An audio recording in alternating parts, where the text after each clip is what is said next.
Halo Friends, kalian pernah dengar nggak ada kondisi osteoporosis atau tulang keropos yang terjadi pada pasien-pasien gagal ginjal kronik?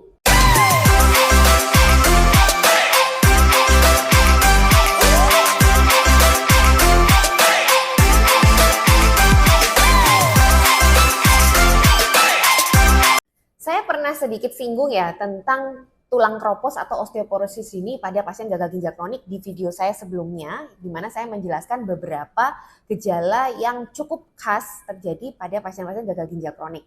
Nah, osteoporosis ini mungkin tidak familiar atau belum familiar di telinga teman-teman Nefrofriends semuanya. Karena ternyata osteoporosis pun bisa terjadi pada pasien-pasien gagal ginjal kronik dan bisa menyebabkan patah tulang ya, atau keroposnya tulang itu meskipun usia dari pasien-pasien penyakit ginjal kronik ini mungkin belum lansia. Osteoporosis pada pasien penyakit ginjal kronik atau gagal ginjal kronik ini disebut suatu kondisi CKD-MBD atau Chronic Kidney Disease Mineral Bone Disorder atau bahasa Indonesianya adalah gangguan mineral tulang pada penyakit ginjal kronik. Kondisi CKD-MBD ini biasanya terjadi pada pasien-pasien gagal ginjal kronik seiring berjalannya waktu. Artinya, semakin lama orang itu menderita gagal ginjal kronik, apalagi sudah sampai terapi pengganti ginjal, misalnya hemodialisis atau cuci darah, itu semakin tinggi kemungkinan orang itu akan mengalami CKD-MBD.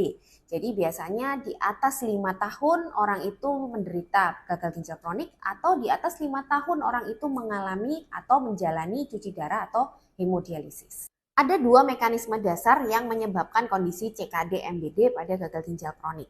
Yang pertama adalah kurangnya vitamin D. Saya sering jelaskan bahwa vitamin D itu salah satunya diaktifasi di ginjal kita. Jadi kalau ada gagal ginjal kronik di mana fungsi ginjal itu menurun atau mungkin tinggal sedikit, maka proses aktivasi vitamin D juga akan terganggu. Akhirnya orang-orang dengan gagal ginjal kronik hampir pasti akan mengalami kekurangan vitamin D. Nah, dengan adanya kekurangan vitamin D ini, tubuh pasti akan berusaha untuk mengkompensasi. Ya, dengan mengkompensasi karena vitamin D ini dia berfungsi untuk meningkatkan penyerapan kalsium dan fosfat dari usus. Jadi, kalau ada kekurangan vitamin D, maka orang ini juga akan mengalami kekurangan kalsium dan fosfat seharusnya ya, karena penyerapan di ususnya terganggu.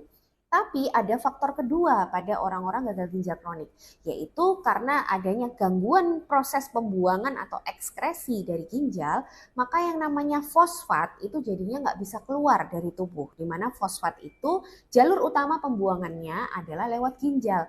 Jadi pada pasien-pasien gagal ginjal kronik hampir pasti akan mengalami hiperfosfatemia, yaitu fosfat yang berlebihan di dalam tubuh. Nah, fosfat yang berlebihan di dalam tubuh dikombinasikan dengan kekurangan vitamin D, keduanya akan memicu suatu aktivitas berlebih dari kelenjar paratiroid.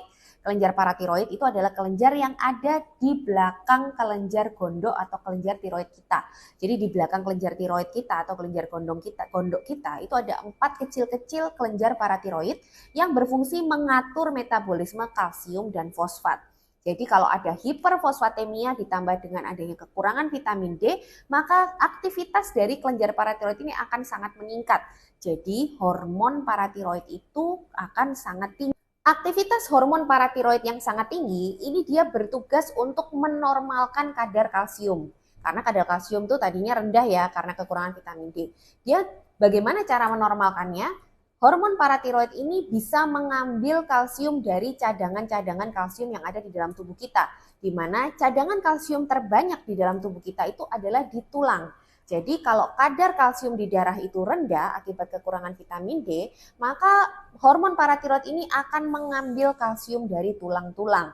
Itulah yang akhirnya menyebabkan tulang-tulang itu menjadi keropos karena kalsiumnya diambil. Proses yang saya jelaskan tadi itu adalah proses yang terus progresif berlanjut seiring dengan semakin lamanya penyakit gagal ginjal kronik. Karena semakin lama gagal ginjal kronik pasti vitamin D akan semakin turun dan kadar fosfat akan semakin naik sehingga hormon paratiroid juga akan semakin meningkat. Itu akan terus terjadi dan resiko patah tulang itu akan semakin tinggi. Jadi memang pada orang-orang gagal ginjal kronik yang sudah lama tadi yang saya katakan, dia harus melakukan beberapa pencegahan untuk mencegah patah tulang itu misalnya. Yaitu yang pertama dengan mengkonsumsi suplemen vitamin D yang cukup. Lalu yang kedua, dia harus menurunkan kadar fosfatnya. Karena pembuangannya sudah terganggu, otomatis yang dia harus kurangi adalah diet fosfatnya. Jadi dia harus diet rendah fosfat. Nah, masalah hiperfosfatemi ini akan saya bahas khusus di video saya selanjutnya.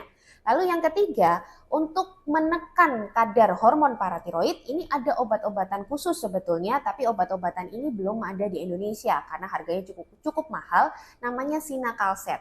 Tapi dengan upaya tadi, yaitu dengan menambah suplemen vitamin D dan dengan mengendalikan kadar fosfat, diharapkan akan sedikit bisa menekan hormon paratiroid.